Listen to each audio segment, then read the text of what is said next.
இப்லீஸின் சூளுரை. தன்னுடைய சிறப்பையும் செல்வாக்கையும் அந்தஸ்தையும் இழந்த நிலையில் பூமி மீது வீசி எறியப்பட்ட இப்லீஸ் தன்னுடைய பூமி வாழ்வை ஆரம்பிக்கும் முன் அல்லாஹ்விடம், என் இறைவனே, இறந்தோர் எழுப்பப்படும் நாள், இறுதி நாள் வரும் வரையில் நீ எனக்கு அவகாசம் அளி என்று கேட்டான். அதாவது, உலக இறுதி வரை என் உயிரை பறிக்காமல் வாழ அனுமதி கொடு என்று கேட்டான். அல்லாஹ்வும் அவனுக்கு முதல் எக்காலம் ஊதப்படும் வரை வாழ அனுமதி அளித்தான். இவ்வாறு வயதை நீட்டித்துக் கொள்ள அவனுக்கு அனுமதி கிடைத்ததும் அடுத்து அவன், எனக்கு இந்த ஆதமின் காரணமாகத்தானே இவ்வளவு பெரிய இழிவு ஏற்பட்டது.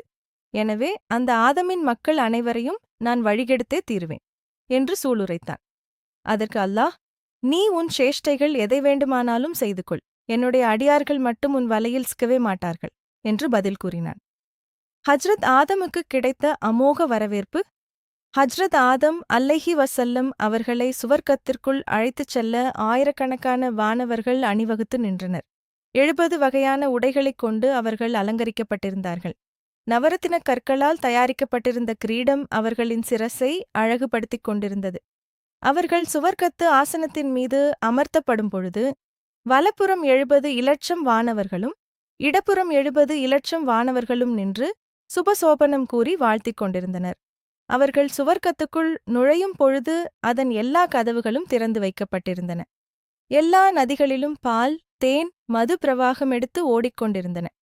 எங்கும் வாழ்த்தொலிகள் முழங்கிக் கொண்டிருந்தன. ஸ்வர்க்கத்தில் அல்லாஹ் விதித்த நிபந்தனை. இவ்வளவு கோலாகலமான சிறப்பும் வாழ்வும் அல்லாஹ் ஹஜ்ரத் ஆதம் அலைஹி வஸல்லம் அவர்களுக்கு அளித்த பின் அவர்களிடம், ஓ ஆதமே, உம்மை நான் எனது சக்தி மிகுந்த கரங்களைக் கொண்டு உருவாக்கினேன்.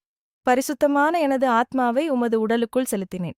இப்பொழுது நீர் சுவர்க்கத்திற்குள் நுழைந்து கொண்டீர். இச்சமயம் ஒரு விஷயத்தில் நீர் எனக்கு வாக்குறுதி அளிப்பது உம்மீது கடமையாகிவிட்டது என்று கூறினான்.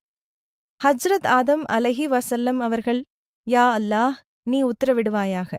அதன்படி நடப்பதிலும் வாக்குறுதியை நிறைவேற்றுவதிலும் நான் மிகவும் ஜாக்கிரதையாக நடந்து கொள்வேன் என்றார்கள். ஷைத்தானுடைய சூழ்ச்சியில் சிக்காதீர், அதோ அந்த மரத்தினருகில் நெருங்காதீர் என்று அல்லாஹ் உத்தரவிட்டான். ஹஜ்ரத் ஆதம் அலைஹி வஸல்லம் அவர்கள் அல்லாஹ்விடம் இவ்வாறு வாக்குறுதி செய்யும் பொழுது வானவர்களும் அங்கிருந்தனர். அல்லாஹ்வின் உத்தரவுக்கு நான் மாறு செய்ய மாட்டேன், கண்டிப்பாக வாக்குறுதியை காப்பாற்றுவேன் என்று வானவர்களிடமும் ஹஜ்ரத் ஆதம் அலைஹி வஸல்லம் அவர்கள் உறுதி கூறினார்கள். வாக்குறுதி அளிக்கப்பட்ட அந்த நொடி சோதனை தொடங்குகிறது. இந்த வீடியோ உங்களுக்கு பிடிச்சிருந்தா ஒரு லைக் போடுங்க. உங்க ஃப்ரெண்ட்ஸ் மற்றும் ஃபேமிலி கூட ஷேர் பண்ணுங்க. சப்ஸ்கிரைப் பண்ணி நம்ம சேனலுக்கு சப்போர்ட் கொடுங்க. இன்ஷா அல்லாஹ் நெக்ஸ்ட் வீடியோல சந்திப்போம். அஸ்ஸலாமு அலைக்கும் வரஹ்மத்துல்லாஹி வபரகாத்துஹு.